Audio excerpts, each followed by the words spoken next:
ఇక టాబ్లెట్ల కవర్ ఏంది, ఇక టాబ్లెట్ ఏంది, అసలు ఏమైంది అని అనుకుంటురా? కంగారు ఏం పడకండి, ఈ టాబ్లెట్లన్నీ నావే. నేను ప్రెగ్నెంట్ అని తెలిసినప్పటి నుండి నేను వేసుకున్న టాబ్లెట్లన్నీ కూడా గిట్ల భద్రంగా దాపెట్టుకున్నా. ఇవన్నీ ఎందుకు దాపెట్టుకున్నట్టు అని అనుకుంటుర్రా? లక్కీ గనికి చూపిద్దామని ఇవన్నీ కూడా గిట్ల దాపెట్టిన అనమాట. సరే ఇట్లా ఫోటోషూట్ చేయిస్తే వాడికి కూడా గుర్తుకుంటుంది కదా అని ఇంకా ఫోటోషూట్కి అయితే ప్రిపేర్ అవుతున్నాం. 7th మంత్ ఫోటోషూట్ ఈ టాబ్లెట్లతోని తీద్దామని ఫిక్స్ అయిపోయినాం. లక్కీ గాడు కూడా మంచిగా రెడీ అయిపోయిండు.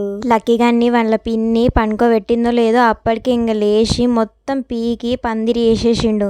మేము చేసిన కష్టం అంతా కూడా వృధా అయిపోయింది. వద్దు వద్దు అని అంటున్నా కానీ వాడు అస్సలు మాటనే వింటలేడు. మొత్తానికైతే పీకి పందిరి వేసి పెట్టిండు. మళ్ళీ అలా పెద్దమ్మ వచ్చి మంచి గుసబెట్టింది. అయినా కానీ అస్సలు వింటలేడు. వాళ్ళ అక్కనేమో వాడి వీడియోస్ చూపిస్తుంది అన్నమాట. వాడి వీడియోస్ వాడు చూసుకొని మస్తు సంతోషపడతాడు.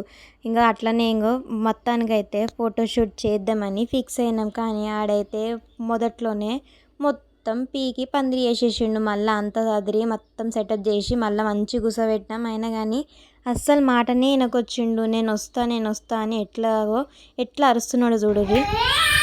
అసలు ఎంతమంది ఏం చేసినా కానీ వాడైతే అరుస్తూనే ఉన్నాడు. వాళ్ళ పెద్దమ్మ మంచిగా చేతులు ఊపుతుంటే వాడేమో మంచిగా సంతోషంగా నవ్వుతున్నాడు. ఇంకా మొత్తానికైతే మేమందరం కూడా మంచిగా ఫోటోషూట్ అయితే కానిచ్చుకున్నాం. పెద్దగా అయ్యే కొద్దీ మస్తు సతాయిస్తుండు. చిన్నగా ఉన్నప్పుడు అయితే మంచిగా ఫోటోషూట్ చేస్తుంటే మంచిగా సపోర్ట్ చేసేటోడు, మంచిగా ఉండేటోడు.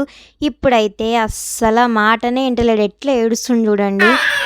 వాడు గట్లనే అల్లరి చేస్తాడు. కానీ మీరైతే మన ఛానల్ని తప్పకుండా సబ్స్క్రైబ్ చేసుకోండి. ఈ వీడియో కనుక మీకు నచ్చినట్లయితే ఒక లైక్ వేసుకోండి.